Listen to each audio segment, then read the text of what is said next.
Assalamu alaikum students, welcome to my channel Chemistry with Urusa. So today we are going to start the part 2 of Chemistry Solved MCQs.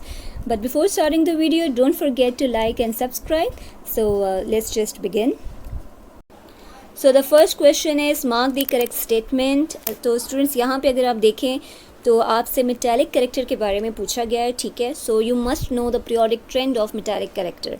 अच्छा, down the group आपको पता है कि जैसे atomic size increase होता जाता है, ठीक है, इलेक्ट्रॉन न्यूक्लियस से दूर होता जाएगा. So it is very easy for the metal to lose the electron, ठीक है. और ये एबिलिटी है कि अगर मेटल इजीली लूज़ कर रहा है इलेक्ट्रॉन, ठीक है, तो उसका मेटालिक कैरेक्टर भी क्या होता जाता है जी, इंक्रीज़ होता जाता है. So here option A is correct, like down the group metallic character increases. Next question is when magnesium is exposed to air it is quickly coated with the layer of what.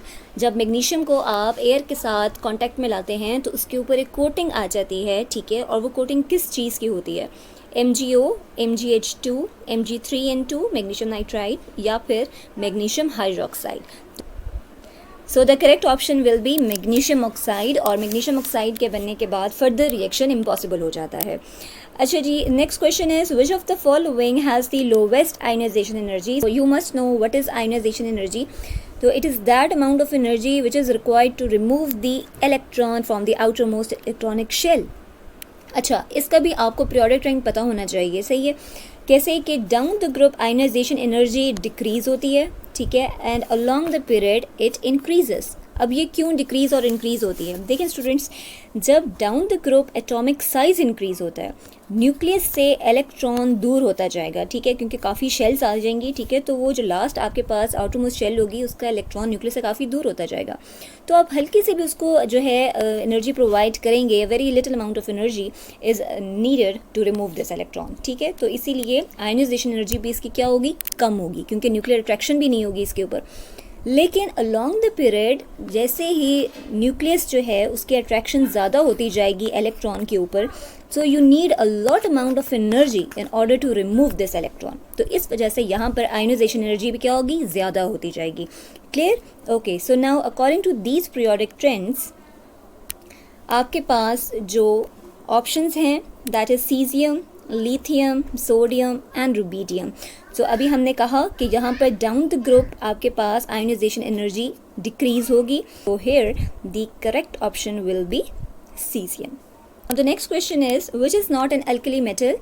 Francium, rubidium, caesium and radium. तो students इस किस्म के question से आपको ये idea हो जाना चाहिए कि जो कॉमन ग्रुप्स हैं जैसे कि alkali metal, alkaline earth metal, halogens, noble gases, इनके मेंबर्स आपको फिंगर टिप्स पे याद होने चाहिए, ठीक है. तो अल्कली मेटल कौन सा है जी? It is the group 1A element. So you know कि जो ग्रुप 1A एलिमेंट हैं उनके मेंबर्स कौन से होते हैं? Lithium, sodium, potassium, rubidium, caesium, francium.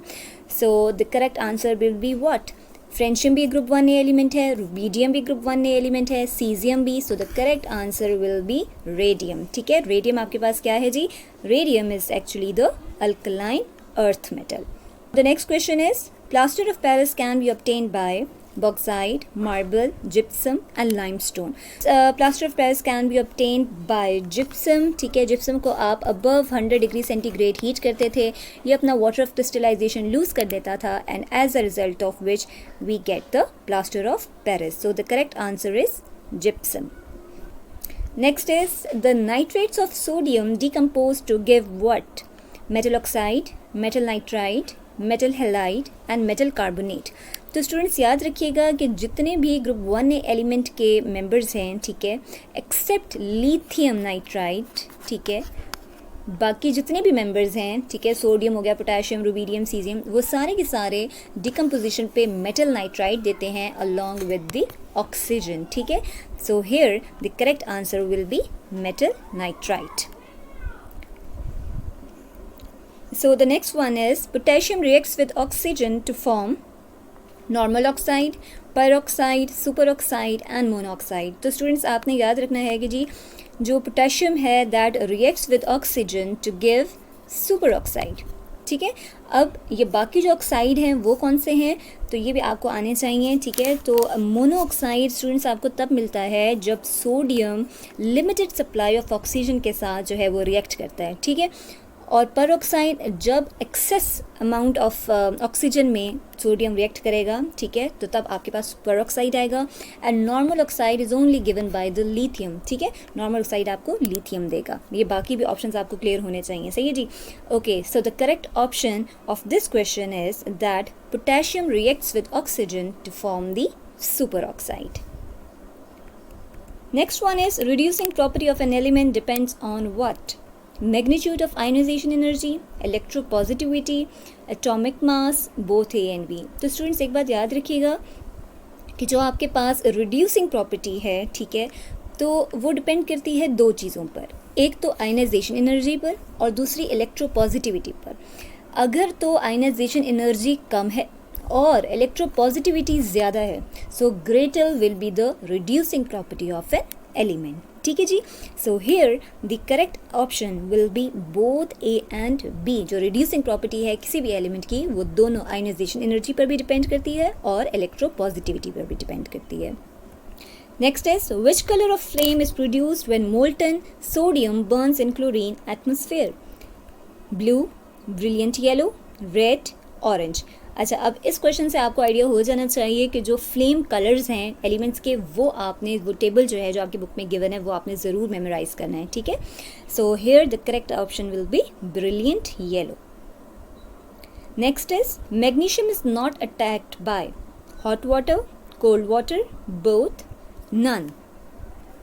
सो स्टूडेंट्स, जो मैग्नीशियम है वो बहुत रिएक्टिव है इवन देन द बेरिलियम, लेकिन इवन दो वो कोल्ड वाटर के साथ जो है वो रिएक्ट नहीं करता, ठीक है। हॉट वाटर के साथ स्लोली कर लेता है और स्टीम के साथ रैपिडली कर लेता है, but it does not attacked by the cold water. Next one is in ionic hydrides the oxidation state of hydrogen is, you know कि हाइड्रोजन की हाइड्राइड के फॉर्म में जो है वो कौन सी ऑक्सीडेशन स्टेट होगी? So the option is +1, -1, 0, +2. So the correct option will be what? -1. Yes. Okay, now the next one is in the presence of excess of oxygen sodium will form what? अच्छा, अभी थोड़ी देर पहले मैंने आपको बताया है कि लिमिटेड सप्लाई ऑफ ऑक्सीजन में सोडियम जो है वो क्या, कौन सा ऑक्साइड बनाएगा? एक्सेस ऑफ ऑक्सीजन में सोडियम कौन सा ऑक्साइड बनाएगा? सो यू मस्ट नो, ठीक है। So test yourself. Option A is normal oxide, monoxide, peroxide और superoxide. So in the presence of excess of oxygen, sodium will form what? Peroxide. Okay, now the next one is beryllium oxidizes rapidly at about 600 degrees centigrade, 700 degrees centigrade, 800 degrees centigrade and 900 degrees centigrade. So students, beryllium वैसे तो stable होता है at ordinary temperature, but at 800 degree centigrade it oxidizes rapidly और इसकी वजह से इसकी silvery appearance जो है तो वो उसको lose कर देता है। Now the next one is which of the following is used in breathing equipments? Beryllium oxide, potassium superoxide, sodium monoxide and lithium oxide. So the correct option is potassium superoxide. क्यों? Because it has the ability to absorb the carbon dioxide and giving out oxygen at the same time. So for this purpose, potassium superoxide is used in the breathing equipments. So the next one is the melting point of alkali metal is very low because of increase in atomic size, high ionization energy, weak metallic bonds and strong metallic bonds. So you know that alkali metal has a weak bonding, ठीक है, तो इसके weak metallic bond की वजह से a very little amount of energy is provided to melt the alkali metal. So alkali metals के जो melting point हैं वो low हैं because of what? Because of weak metallic bonds. Is it clear?